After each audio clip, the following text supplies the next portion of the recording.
Hey plant fam! Welcome back to my channel. If you are new here, my name is Jaclynn. This is my jungle.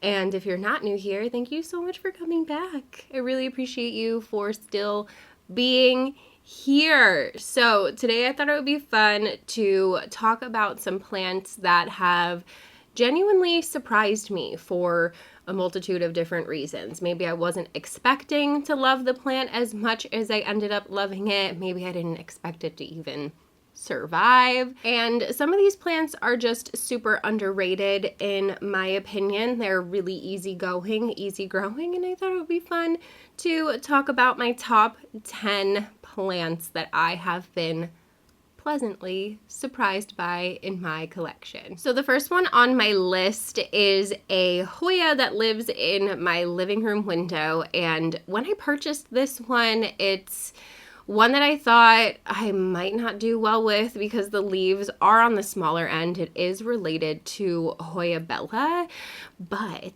she's done so well for me and I am so obsessed with her, and I also just love this little hanging pot that she's in that I wanted to show her to you today. This is my Hoya Glarana. It's probably really hard to see her cute little leaves because the microphone is literally right in the frame. I really need to figure out a better setup for the microphone so that I can bring this plant closer to the camera for you. I'll have to put in some B-roll maybe, but she's got these cute little leaves and they have this one little subtle vein going down the center of each one that I just find to be so adorable, and she's been growing super duper well for me. As you can see, she's got tons of new growth on the bottom and tons of new growth coming up out of the top of the pot, and I just think that she makes such an adorable little trailing plant. I should probably like propagate her and make her a little bit more full, but I had to show you guys my Hoya Glarana because she's so stinking cute. Okay, so plant number 2 on my list is on the list for kind of the same reason. I genuinely didn't know what to expect when I bought this plant. Obviously, I was hopeful that it would do well, but it was one that I have not necessarily struggled with in the past, but just didn't really necessarily have great experiences with, and I didn't know what to expect. So number 2 on my list of plants that have pleasantly surprised me is my Dashidia Ovada. Look at how cute she is. Oh my gosh, I'm obsessed with her and her cute little sun stressy leaves. This one's also referred to as watermelon Dashidia because, well, I mean, she does kind of look like little watermelons, her leaves. And when I purchased this one, I got this before we moved. I got this when we were in Connecticut.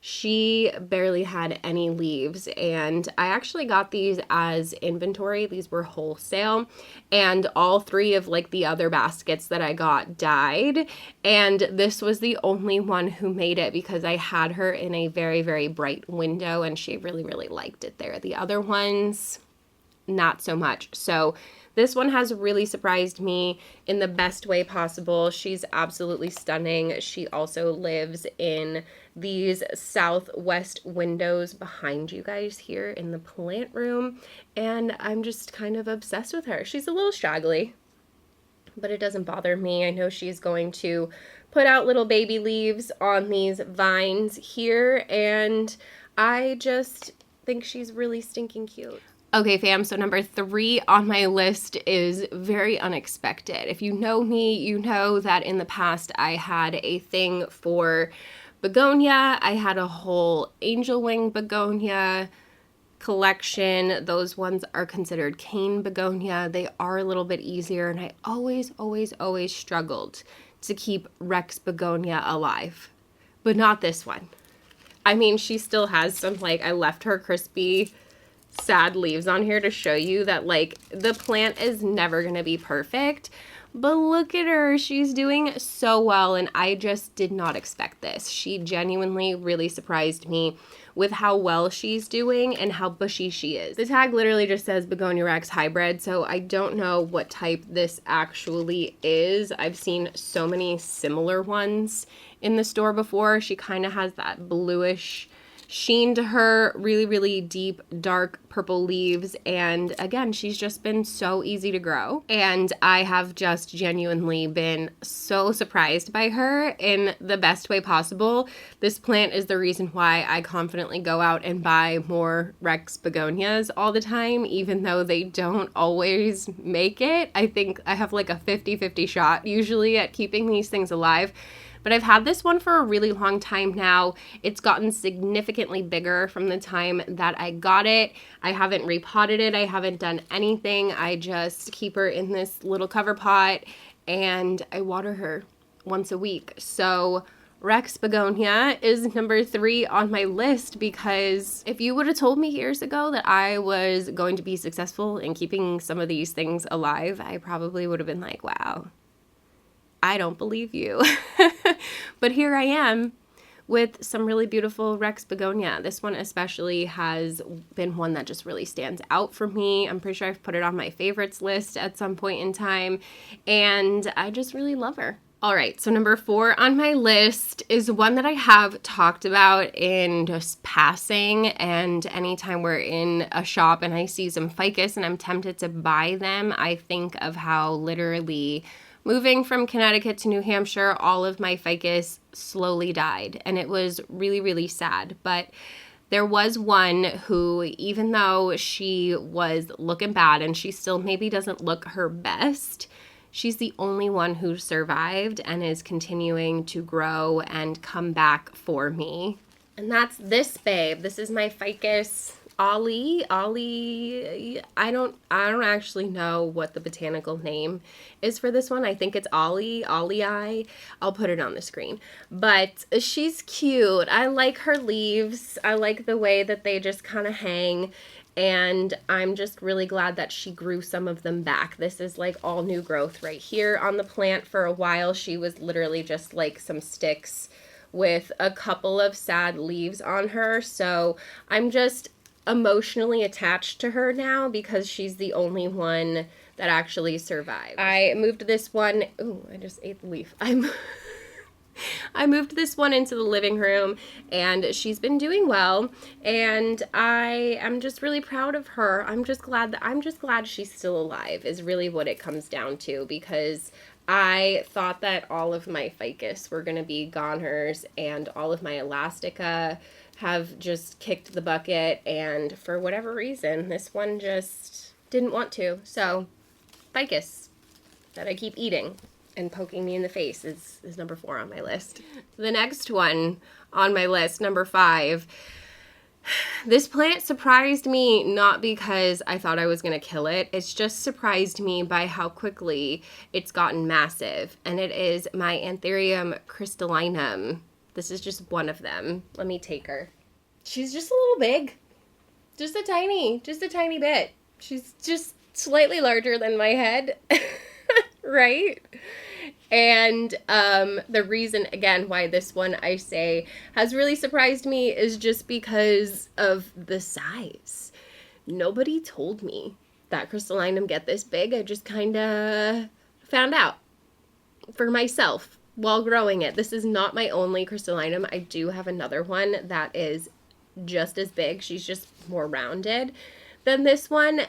I mean, I don't know what else to say about this plant. Like, what is there to not be surprised by if you weren't expecting it to get this large this quickly? So I absolutely love her, and she's just such a trooper. She doesn't get crispy the way that other Anthurium do. So if you're in the market for something super easy to grow and you want something that's gonna get to the size of your literal torso, Crystallinum, Antherum Crystallinum is the way to go. All right, so number 6, I'm really excited to show you. This is a plant that David actually picked out when we were on our way to Maine for his little like birthday trip. If you guys watched that video, we went to Wentworth greenhouses, and he picked out this really cute little pitcher plant that we both totally just fell in love with. And I can't even tell you how many of these I have killed in the past. But when we bought this one, I was so determined to keep it alive. I did a bunch of research on like how to properly feed them and all of the things. And I've literally been hand feeding this thing like dead bugs that I kill in my apartment. And it's doing so well, you guys. My little pitcher plant, I keep it in this cup of water. This is filtered water. You're supposed to use distilled water, but filtered water has been working just fine.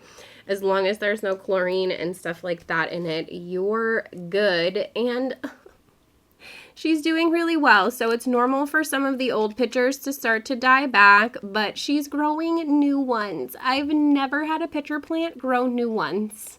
This one's new, and it's working on another little new one here. It's getting bigger. I'm just really, really proud of this plant in general. I show it to David all the time. I'm like, look at how good it's doing. It's even got a whole nother leaf that it's working on here, a whole new pitcher. So I don't know what I'm going to do when she gets bigger, but I just absolutely adore her, and I love feeding her. There's so much liquid. I don't know if you could see it. Can you see the liquid in the pitcher? When I move it, you could see the light changes. So weird. It's been a great way to get rid of some of the unwanted little buggies. Oh my gosh, there's a fungus gnat in there. I love it. I love this plant. All right, you guys didn't think that I was only going to put one Hoya on this list, did you? Because this next one is another one that I've been very pleasantly surprised by. She's definitely more on the common end, so my surprise is more just how much I love her, and it is my Hoya Viola. If you guys remember, this was a no ID for a really long time, and then finally, she put out some new leaves that were very much Viola. She's like, there's no way. This is not a Hoya Viola. She sun stresses like one, and she's been putting out these beautiful new leaves. And I think that the reason why this one has surprised me is just because I just didn't expect to love her as much as I do, and for her to grow as well as she has for me. She's got this whole new tendril here, after realizing that she was not the plant that I thought she was. She was originally sold to me as Hoya Svetlana, and she's obviously not a Hoya Svetlana, so I was kind of disappointed finding out that this was a more common plant than the one that I originally thought that I was buying, but I'm here to tell you that I'm not even slightly disappointed. I have a Svetlana now, and she grows like such a pain in the butt, and this one has been an absolute dream to grow. She sun stresses these like really pretty sunsetty colors, and I just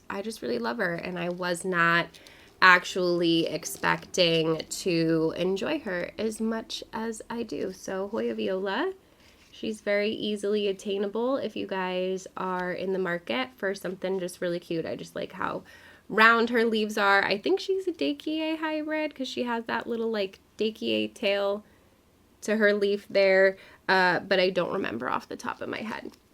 So Hoya Viola has definitely pleasantly surprised me. That is why I put her at number 7 on my list. Okay, fam, so number 8 is a newer plant to my collection, and this one has surprised me mostly because I did not think that I could actually love a grocery store anthurium as much as I love this one.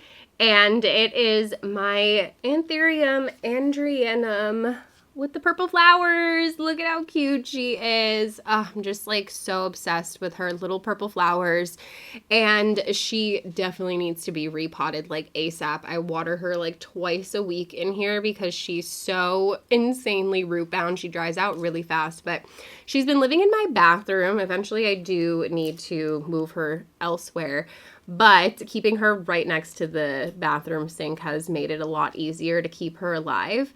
But I'm just really pleasantly surprised by this plant because of how easygoing she's been and how beautiful I think she is. Even the leaves I think are really beautiful. Look at this new leaf.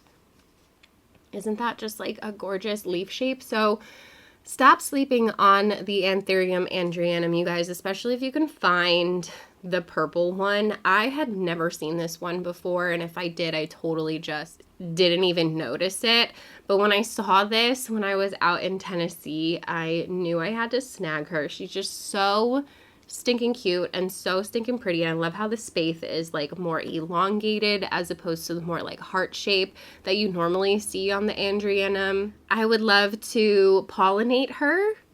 I haven't seen either of these go receptive. I keep an eye on it to see if I can pollinate her and grow some cute little purple Andreenum seeds for you guys, because I really genuinely just never really see these available in the garden centers. I've seen them sold online for sure, but I just had never seen one in person. So it's safe to say that I am very pleasantly surprised by how easy she's been to grow, and she's working on some new blooms and stuff. There's like 7 different plants in this pot, and I just love her. She's super cute. All right, fam, so number 9 on my list is probably the most common plant. When you think of common plants, actually these next 2 on the list are probably the first ones that come to your mind.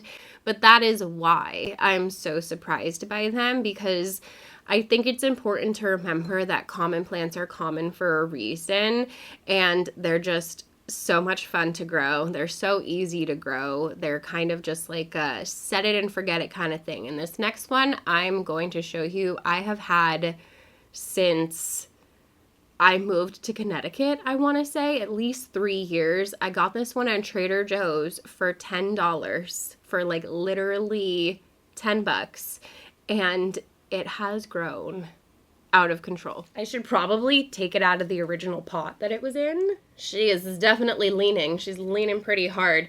But this is my ZZ, just like my regular green ZZ plant. Look at how big she is. This is why I say that I am very pleasantly surprised by this plant, because she was beautiful when I got her. She was already very like thick and robust when I got her, but she's just really taken off, and I love her. I think she grows a lot faster than the ZZ Raven, which I don't think I have anymore. I think I got rid of all of my ZZ Ravens, but this is the one that I always keep because she's huge. She actually lives in our bedroom, and the reason why she's in our bedroom is because she doesn't need as much light as the other plants, and if the front of our house is southwest facing, then I'm sure you could guess what the back of the house is, and there's not a ton of light that comes into the bedroom during the day, so there's not a lot of space in there to put a ton of plants. So I thought my ZZ was a perfect fit for the bedroom, and her structure just really fills the space beautifully. So you guys, if you've got like just a corner in your home that doesn't get a ton of light and you just want something that's going to have structure, you're sleeping on the ZZs. You're really sleeping. And this is coming from somebody who has spent thousands and thousands of dollars on rare, expensive plants. And I'm telling you that I love this $10 ZZ from Trader Joe's. So that's why I put her on the list. She surprised me because everyone will tell you that ZZs are boring, and I disagree. I think they're really fun. Okay, so did you guess the last one? Last but not least, you can't even see it. I'll have to show you guys some B-roll, is my Neon Queen Pothos. And the reason why I'm so surprised by her is how quickly she has grown on her pole. Let me try to tilt you up a little. And how quickly she's attached herself to the wall. And how quickly she has upsized her leaves. Absolutely stunning. And I love the variegation on this one. I love that it is that like golden color, but it's more marbly compared to the regular golden pothos. And I just feel like If you haven't tried to grow a epipremnum up a pole yet and get it to grow really, really big leaves, you're actively missing out, because these are such fast growing plants and such rewarding plants to grow. Again, they are common for a reason that I don't know what I was expecting. I guess I thought it was going to be harder to get it to train up the pole and upsize than it actually was. So if you've been wanting to try it, this is your sign that you absolutely should. So that is my list, you guys, of 10 plants in my collection that have surprised me for different reasons. Let me know if you have any of these ones in your collection. What are some of the plants that have surprised you that you just really were not expecting to end up loving as much as you have? I would love to hear from you in the comments below. You should also give this video a thumbs up if you enjoyed it. Don't forget to subscribe, hit the notification bell, all that good stuff. If you watched this whole entire video, leave me some purple heart emojis in honor of my cute little purple Andreenum, and also because I can't think of anything else. I love you guys. I hope you're having a beautiful day, and I also hope that I see you in the next one. Bye.